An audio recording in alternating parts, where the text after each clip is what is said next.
Dragi moji gledatelji, u današnjoj emisiji ću vam nešto više govoriti o Alzheimerovoj bolesti. Govorit ćemo što je Alzheimerova bolest, koji su glavni razlozi da osobe dobivaju jednu od najgorih bolesti ovog modernog načina života i što je još puno bitnije, dati ću vam veliki broj informacija o specijalnim biljkama za kojima mi danas itekako dobro znamo i studije izvanredno pokazuju da pomažu funkcioniranju našega mozga. A što je još puno bitnije, ove biljke koje vam budem danas govorio imaju značajnu mogućnost sprečavanja nastanka Alzheimerove bolesti. Ali ne samo Alzheimerove bolesti, nego ove biljke su izvanredni prirodni lijekovi za bilo koji oblik demencije.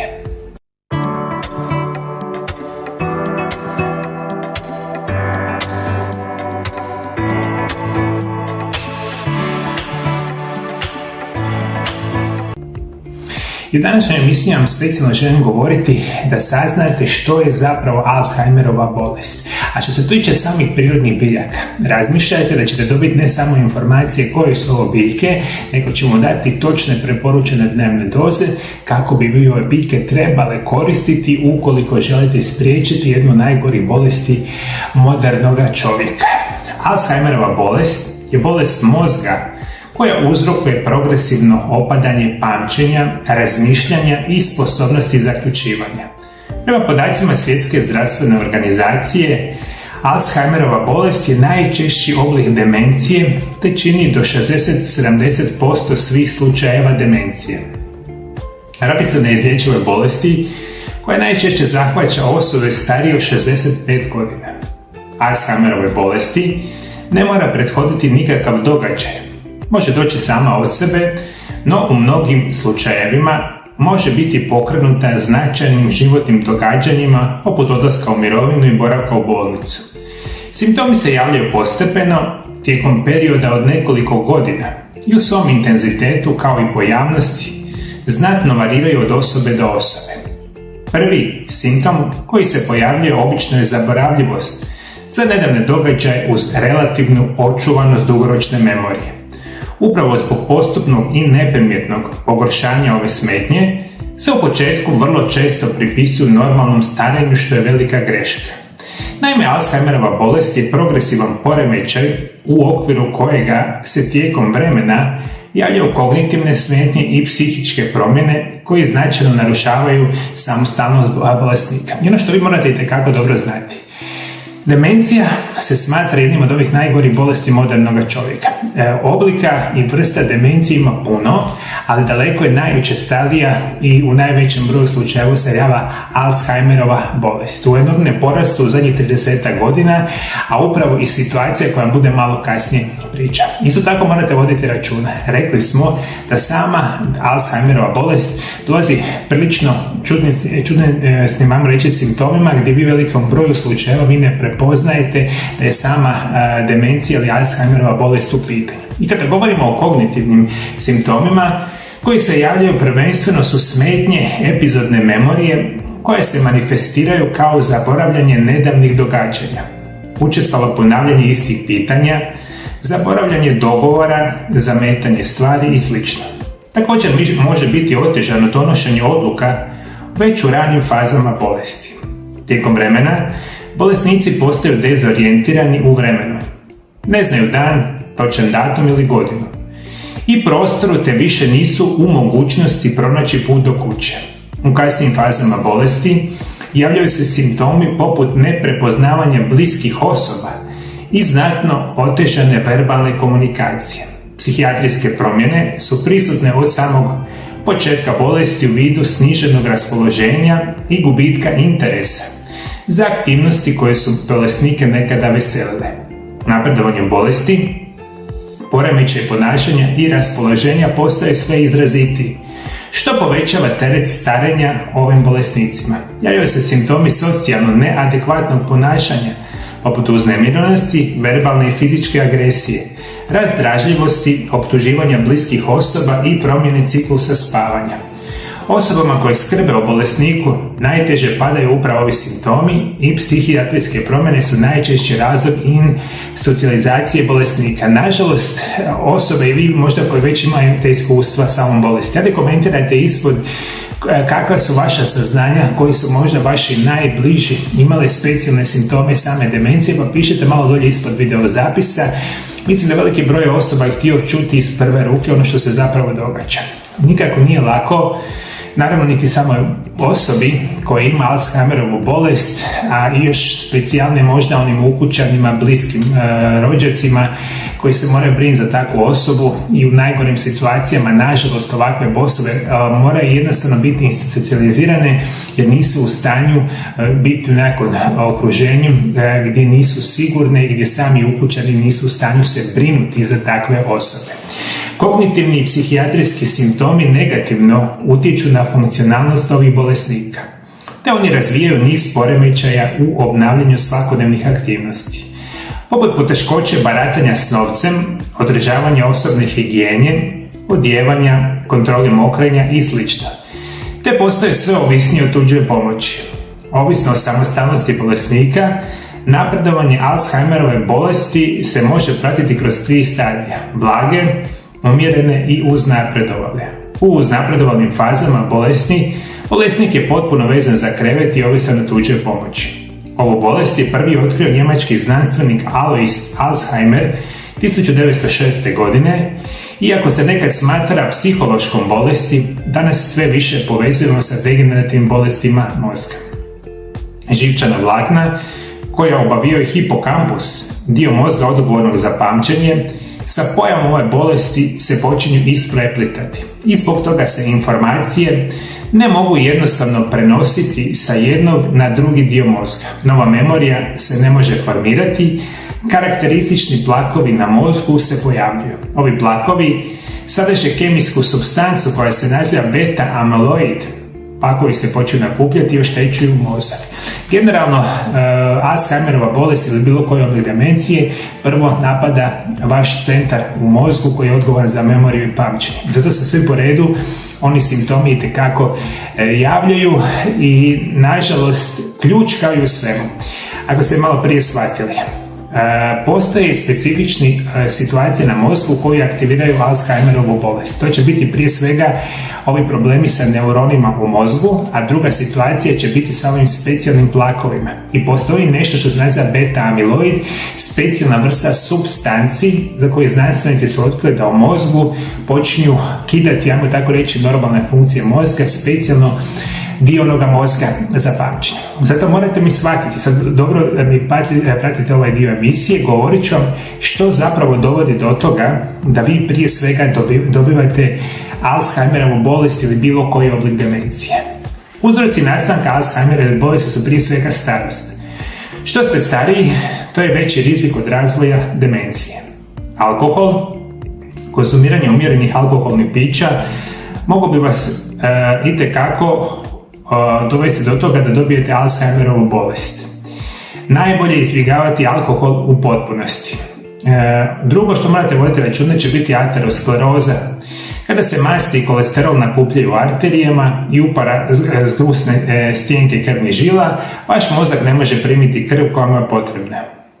Visoka loša razina LDL kolesterola, dijabetes tipa 2, Downov sindrom, genetika, hipertenzija, depresija, pušenje, pretilost, fizička neaktivnost, socijalna izolacija. Ono što ću vam još obavezno htio napomenuti, vi kada pijete dugi vremenski period kemijske lijekove, u velikom broju slučajeva neki od tih lijekova kad će vam početi aktivirati probleme sa samim mozgom. To je ono što mi danas u najčešćem broju slučajeva zanemarujemo, jer vi lijekovi, i kao što smo rekli, ova bolest će napasti najčešće osobe iznad 60-65 godine. Moguće da ste vi prije toga godinama gomilali enormne količine lijekova u vaše tijelo. Svi lijekovi koje vi konzumirate svaki dan imaju nuspojave. Koja je nuspojava, ima ih more, moguće da čak bude i aktiviranje ovih problema sa mozgom. Međutim, generalno ovako razmišljamo. Starost, to je logično. loš način života, što konkretno znači, vjerojatno ste desetljećima prije toga konzumirali izuzetno lošu hranu svaki dan. Svi itekako dobro znate koji su loše namirnice i ako ih jedete cijeli život aktiviraju probleme mnogih stupanja, a specijalno mogu aktivirati probleme s mozgom. Alkohol, cigarete, prehrana, pretilost, neaktivnost, socijalna izolacija, depresija, anksioznost, sve to vama u krajnjem slučaju može aktivirati Alzheimerovu bolest. Ono što želim da shvatite, Alzheimerova bolest je u enormnom porastu u zadnjih 10, 20, 30 godina. Dakle, prije 30 godina Alzheimerove bolesti i demencije nije bilo ni blizu. Mi smo u zadnjih 30 godina abnormalno promijenili naš način života. Mi, kao što sam napomenuo, vodimo život i mi samo jedemo izuzetno lošu hranu svaki dan, mi pijemo lijekove za svaku moguću bolest, mi se ne krećemo, imamo prekomjernu tjelesnu težinu. Generalno, to je slika modernog čovjeka. I slika modernog čovjeka uzrokuje nastanak svih ovih bolesti i oboljenja. Zato mi je jako bitno za napomenuti. Moja preporuka će biti da živite zdravo, da imate zdrav način života, a što je još bitnije da unosite ciljane prirodne lijekove koje vam mogu pomoći. Prije nego što nastavimo sa emisijom, moji dragi gledatelji, imam jednu veliku vijest za sve vas. Moja 4. knjiga, koja se naziva Čudesni prirodni lijekovi, 3. dio, je službeno u prodaji. I ova knjiga je najveća, najbolja knjiga koju sam ja ikada u životu napisao. I ona je jedan nastavak mojeg serijala knjiga koji se nazivaju Isprekidani post, Tajna zdravlja i dugovječnosti. Moja druga knjiga se naziva Čudesni prirodni lijekovi, 1. dio.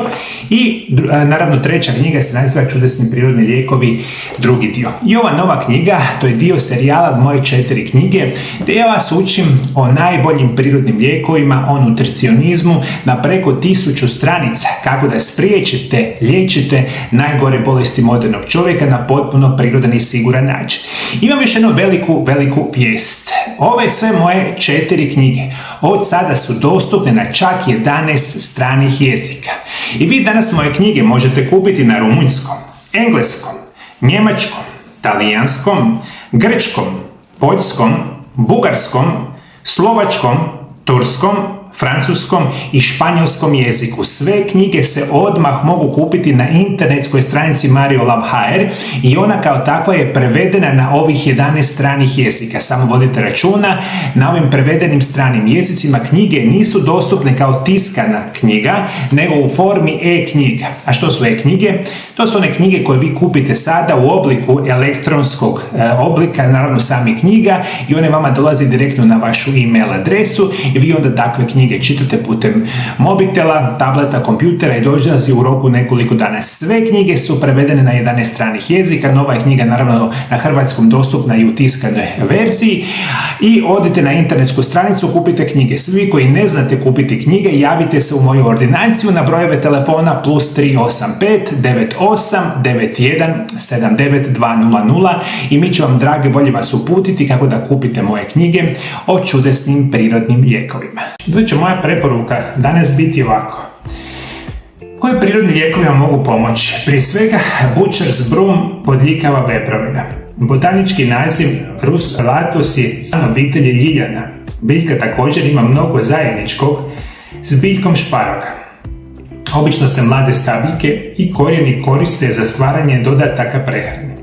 U različitim oblicima mesarska metla ili Butcher's Broom se koristi kao laksativ, diuretik, pojačivač cirkulacije, liječenje arterioskleroze, oteklina, Raynaudove bolesti, žučnih kamenaca, proširenih vena i hemoroida i sprečavanje demencije i još mnogo drugoga. Učinkovito liječi kroničnu vensku insuficijenciju. Ponekad se naziva posttrombotski sindrom, povezan je sa flebitisom i drugim uzrocima. Kronična venska insuficijencija je problem cirkulacije u kojemu vaše vene, obično u nogama, a ponekad i u rukama, imaju nefunkcionalne ventile, uzrokujući nakupljanje krvi u udovima i porast unutarnjih tlaka u venima. Kronična venska insuficijencija je često zanemarena, ali ozbiljna venska bolest koja utječe na milijune ljudi diljem svijeta. Bolest se odnosi na neispravno funkcioniranje venskog sustava, što rezultira teškoćama u povratku krvi prema srcu. Ovaj poremećaj može izazvati niz neugodnih simptoma ako se ne liječe i može dovesti do komplikacija, poput šira na koži i duboke venske tromboze. Bodljikava veprovina sprečava ortostatsku hipotenziju, hemoroide i još puno toga. Za nas je najbitnije znati da ovaj prirodni lijek potiče cirkulaciju mozga i sprečava nastanak demencije. Kao bodljikavu veprovinu uzimate oralno, preporučuje se 300 mg 2 puta dnevno, alternativno možete uzeti šljičicu tekućeg ekstrakta 2 puta dnevno. Bodljikava veprovina, mislim da ovo jednostavnije shvatite.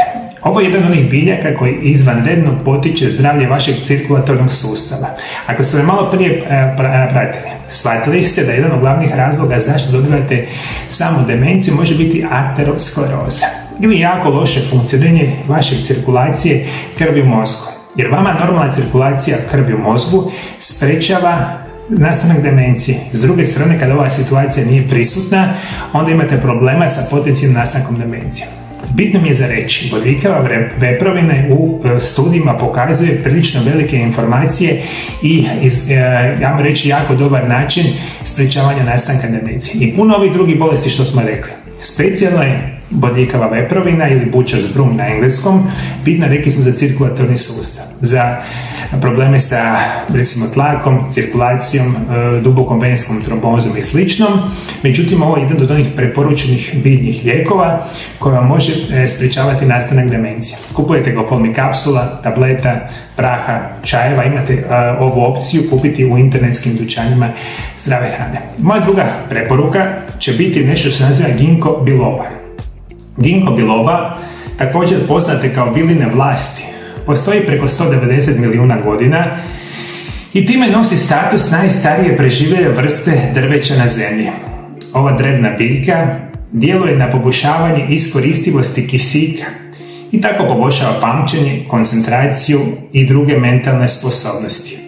Iako ima dugu povijest upotrebe, u drevnoj kineskoj medicini nevjerojatni broj istraživanja danas pokazuje na nevjerojatne zdravstvene blagodati. Ginkgo biloba je također pokazala značajno poboljšavanje vida te može pozitivno utjecati na oštećenje mrežnice oka. Učinkovito je u tome da olakšava glavobolju, sinusitis i vrtoglavicu. A također može pomoći osloboditi od kroničnog zujanja u ušima. Istraživanja su pokazala da ginkgo biloba pokazuje izvrsne antioksidativne sposobnosti u poboljšavanjima trombocita i živčanih funkcija, protoka krvi do živčanog sustava i mozga.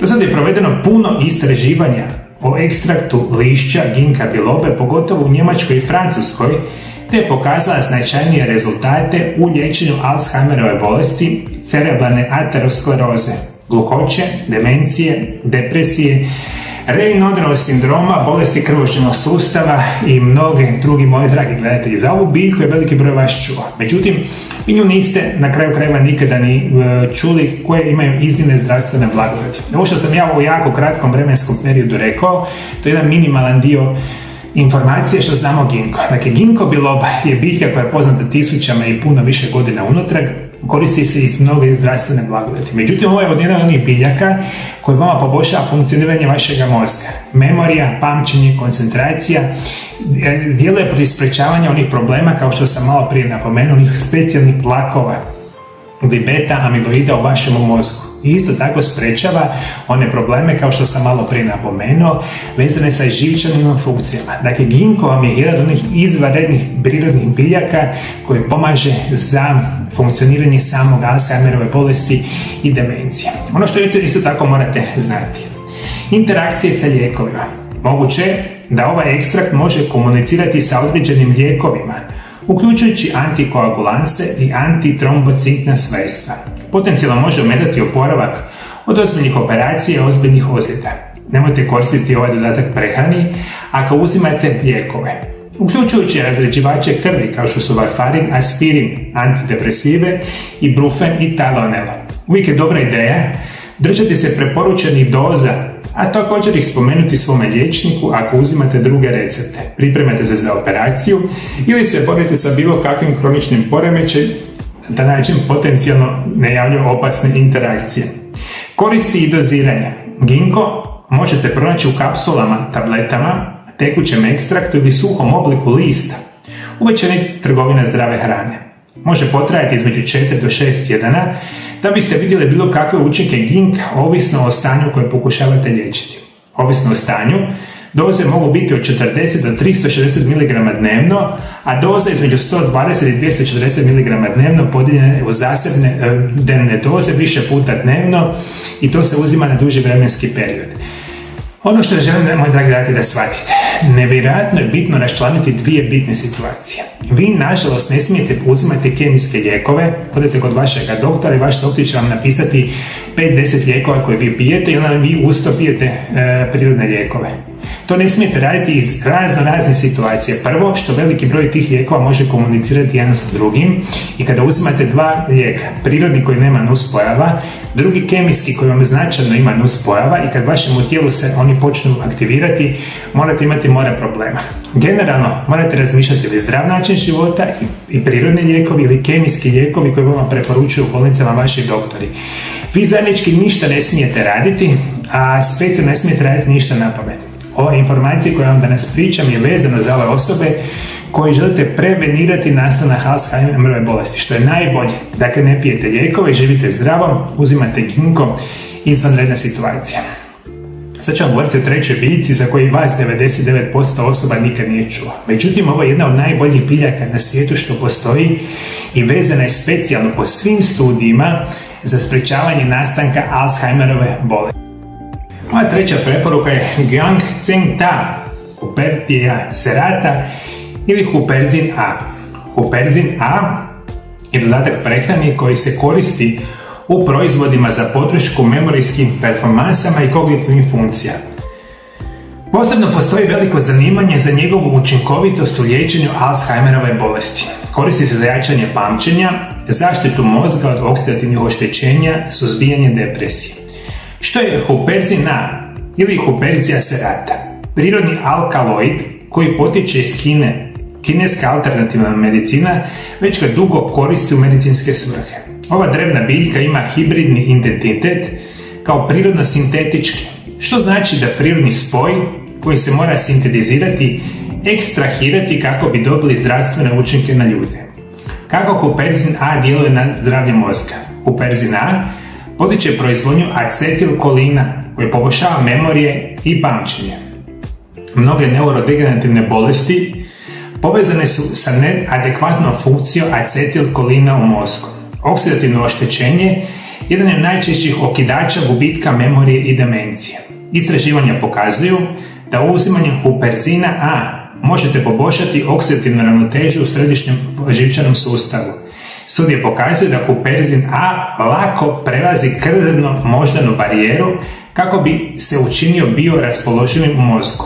Za ljude ta bioraspoloživost otkriva u krvu od 5 do 10 minuta, a vršna koncentracija se postiže unutar jednog sata. Huperzin A je možda jedan od najmoćnijih prirodnih lijekova za sprečavanje nastanka demencije. Jel tako, moji dragi gledatelji, vi za to nikada niste čuli? Znate zašto mi to generalno ne čujemo? Mi kada gledamo našu planetu Zemlju, generalno sve kontinente i slično, ja osobno smatram da je drevna kineska medicina i nešto što se naziva Ayurveda ili indijska medicina su daleko tisućama godina unaprijed od ostatka svijeta vezano o informacijama i znanjima o prirodnim lijekovima. Prirodni lijekovi se tamo koriste tisućama godina unatrag, imaju puno više informacija, ja osobno to izučavam dugi niz godina i Ayurvedu i tradicionalnu kinesku medicinu.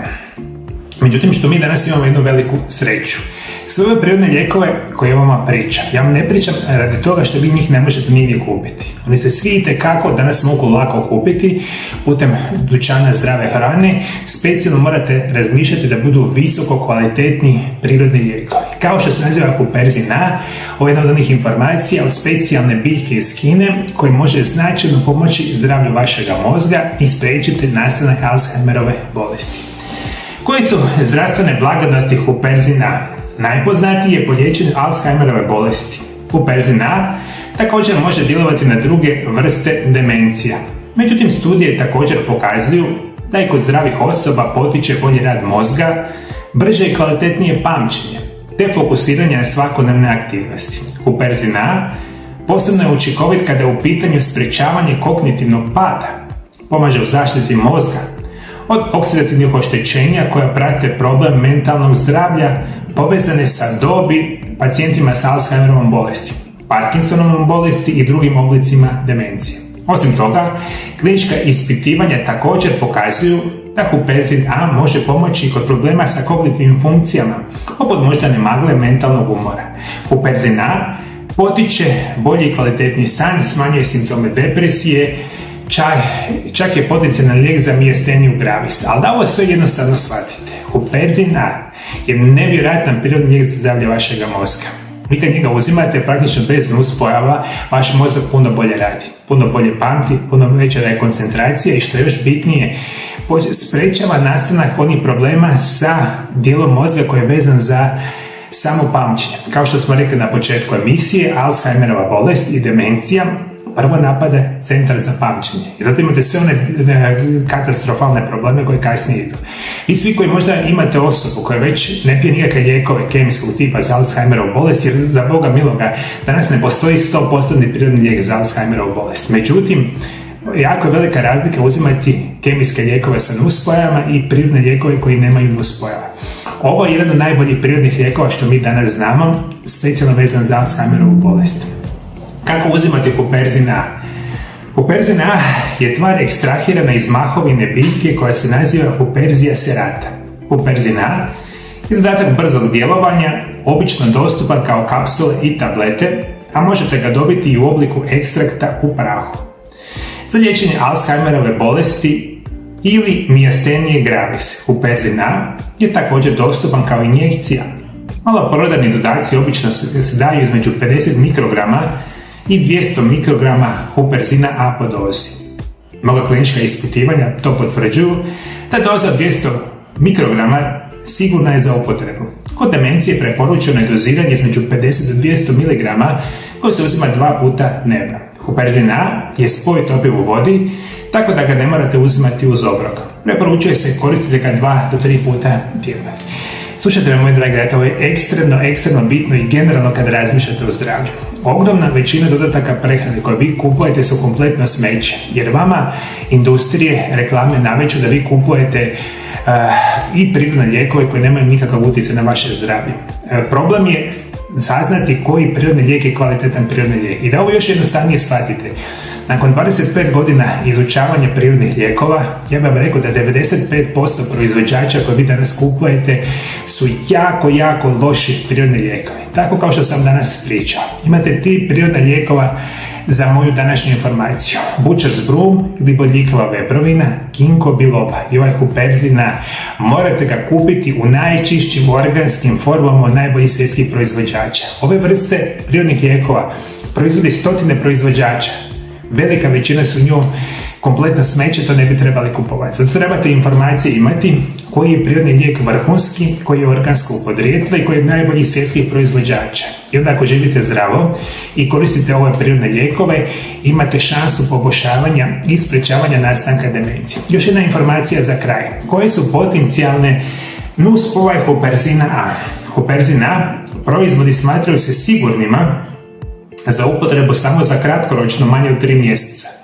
Njegova dugoročna sigurnost nije adekvatno proučena, pa je najbolje koristiti samo kratkoročno.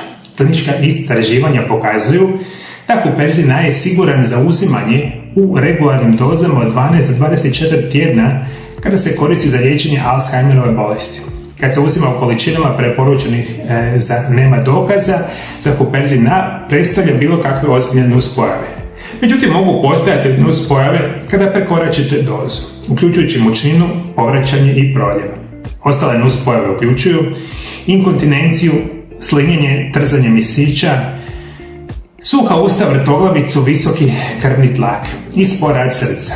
Osobe sa sporim otkucajima srca ili drugim takvim stanjima trebaju paziti kada koriste huperzin A. Huperzin A sastavak je na koji treba paziti kad su u pitanju interakcije s lijekovima. Može uzrokovati interakciju lijekova sa antikolnergičnim lijekovima, antihistaminicima i antidepresivima. Svatko tko koristi lijekove za krvni tlak također treba biti oprezan. Kao uvijek, dragi moji gledatelji, danas sam spomenuo u emisiji. Kemijski lijekovi ne smijete ići zajedno sa prirodnim lijekovima. Ovo što ja vama govorim, To je sve utemeljeno u studijima. Ali te studije danas ne pokazuju, ja vjerujem, ni 1% što zapravo te biljke rade, a još manje pokazuju kakve su interakcije nekih prirodnih biljaka sa nekim kemijskim lijekovima. Mi to jednostavno ne možemo znati, jer ko na svijetu testira sve prirodne lijekove na sve moguće bolesti i onda još na kemijske lijekove? Dakle, nitko. Ali za ono što moramo znati da određene situacije moramo izbjegavati. Da to, ajmo reći da si muku skratimo, jednostavno prirodno liječenje je jedno, kemijsko liječenje je drugo, ne može i zajednički i to je, mislim, jednostavna informacija. Moji dragi gledatelji, hvala lijepo što me pratite, ja se nadam da sam danas pomogao u današnjoj emisiji vezano za Alzheimerovu bolest. Bog vas blagoslovio, Bog blagoslovio vašu obitelj, vidimo se drugi puta. Lijep pozdrav!